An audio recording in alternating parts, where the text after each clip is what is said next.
حضرت خضر علیہ السلام جب نماز سے فارغ ہوئے تو حضرت کڑک شاہ ابدال رحمۃ اللہ علیہ تعالیٰ نے وہ خط آپ کے سامنے رکھ دیا۔ خضر علیہ السلام نے خط دیکھا اور خواجہ صاحب سے فرمایا، مبارک ہو، آپ کو مرتبہ ابدالی پر معمور کیا گیا ہے۔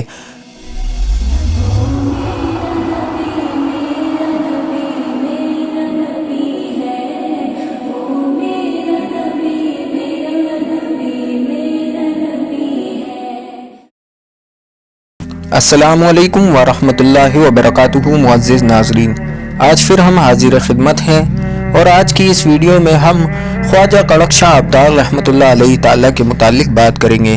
آپ رحمۃ اللہ علیہ تعالیٰ کی زندگی کے حالات اور ان کا سفر بتائیں گے انشاءاللہ، تو ویڈیو کو پورا لازماً دیکھیں اور چینل کو سبسکرائب کریں۔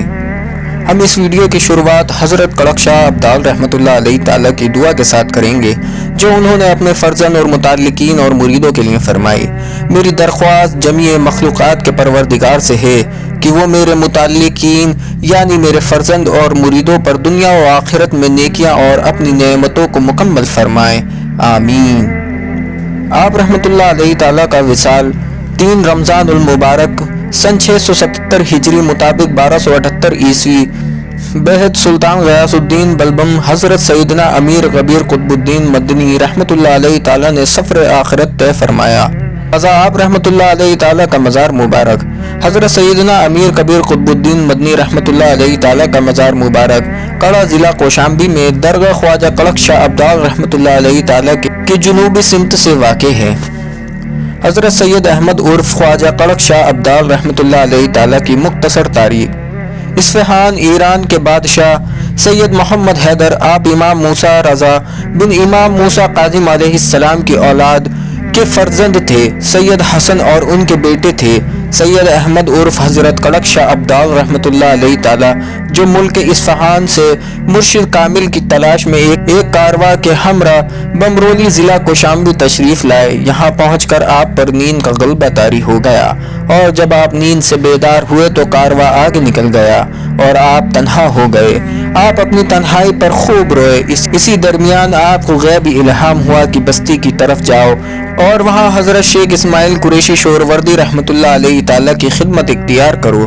اسی الہام سے آپ بہت خوش ہوئے اور آپ بستی کی طرف روانہ ہوئے۔ جب آپ حضرت شیخ اسماعیل قریشی شوروردی رحمۃ اللہ علیہ تعالیٰ کی خدمت میں پہنچے تو دیکھا وہ آپ کے پہلے سے منتظر تھے۔ حضرت نے آپ کا خیر مقدم کیا اور آپ کو ایک خط دے کر فرمایا کہ اس پہاڑ پر جاؤ جہاں روشنی ہے، چلے جاؤ۔ خواجہ صاحب پہاڑ کی طرف روانہ ہوئے اور جب آپ پہاڑ کے دامن میں پہنچے تو ایک عظیم چشمہ پانی کا بہتا پایا۔ آپ نے اس پانی سے غسل فرمایا اور تھوڑا سا تناول فرمایا اور پھر پہاڑ کے اوپر چڑھ گئے۔ جب آپ اوپر پہنچے تو دیکھا کہ حضرت شیخ خضر علیہ السلام مشغول نماز میں ہیں۔ حضرت خضر علیہ السلام جب نماز سے فارغ ہوئے تو حضرت کڑک شاہ ابدال رحمۃ اللہ علیہ تعالیٰ نے وہ خط آپ کے سامنے رکھ دیا۔ خضر علیہ السلام نے خط دیکھا اور خواجہ صاحب سے فرمایا، مبارک ہو، آپ کو مرتبہ ابدالی پر معمور کیا گیا ہے، میں کو گلاب بنا کر پیا کرو۔ حضرت کڑک شاہ ابدال رحمۃ اللہ علیہ تعالیٰ اس عطائے خلعت ابدالی سے بہت خوش ہوئے اور وہاں سے واپس حضرت شیخ اسماعیل قریشی شوروردی رحمۃ اللہ علیہ تعالیٰ کی خدمت میں حاضر ہوئے۔ شیخ نے آپ کی ایسی تربیت فرمائی کہ آپ سے عظیم و شان واردات کا ظہور ہونے لگا جس میں آپ مسترق ہو گئے اور خلق سے بالکل بے نیاز ہو گئے۔ چنانچہ شیخ اسماعیل قریشی شوروردی رحمۃ اللہ علیہ تعالیٰ نے آپ کو مجاز بنا کر کڑے کے جانب روانہ کیا اور آپ کڑے آ کر مقیم ہوئے۔ مشہور ہے کہ ایک مرتبہ حضرت قطب الدین بختیار کاکی آویشی رحمۃ اللہ علیہ تعالیٰ نے آپ کے لیے خرقہ بھیجا۔ آپ نے اس خرقے کو آگ میں ڈال دیا۔ یہ دیکھ کر وہ خادم جو خرقہ لے کر آیا تھا وہ واپس حضرت قطب الدین بختیار کاکی آویشی رحمۃ اللہ علیہ تعالیٰ کی خدمت میں حاضر ہوا اور اس نے سارا ماجرا کہہ سنایا تو حضرت قطب الدین بختیار کاکی آویشی رحمۃ اللہ علیہ تعالیٰ نے اس خادم سے فرمایا کہ تم واپس جاؤ اور حضرت سے خرقہ واپس مانگو تاکہ تم پر کیفیت مراتب حضرت خواجہ کڑک شاہ ابدال منشہک ہو جائے۔ وہ خادم واپس آ کر خواجہ صاحب سے طالب خرقہ ہوا۔ اس پر حضرت خواجہ کڑک شاہ ابدال نے فرمایا، جا اس بھٹی میں گھس جا اور اپنا خرقہ نکال لے۔ جب وہ خادم بھٹی کے اندر خرقہ تلاش کرنے گیا تو بہت سے خرقوں کو آگ میں رکھا ہوا دیکھا۔ اس پر شرمندہ ہوا اور واپس لوٹ گیا۔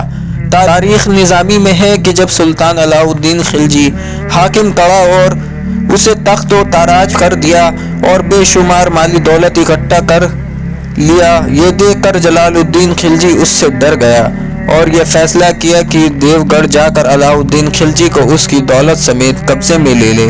چنانچہ جلال الدین خلجی کشتی میں سوار ہو کر قلعے کی طرف روانہ ہوا۔ اس کی آمد کی خبر سن کر علاء الدین خلجی خواجہ کلک شاہ ابدال رحمۃ اللہ علیہ تعالیٰ کی خدمت میں حاضر ہوا اور نہایتی عاجزی سے اور نیازی مندی سے دعاؤں کا طالب ہوا۔ اس پر خواجہ کلک شاہ ابدال رحمۃ اللہ علیہ تعالیٰ نے ارشاد فرمایا: ہر کس کے آئیے باتوئے جنگ، تن در کشتی سر در گنگ۔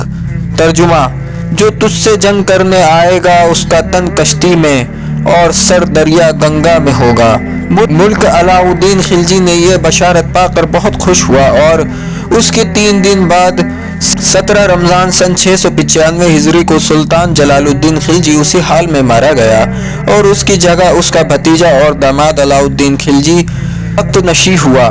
سلطان علاء الدین خلجی کی قبر خواجہ کلک شاہ ابدال رحمۃ اللہ علیہ تعالیٰ کے روضے کے بغل میں موجود ہے۔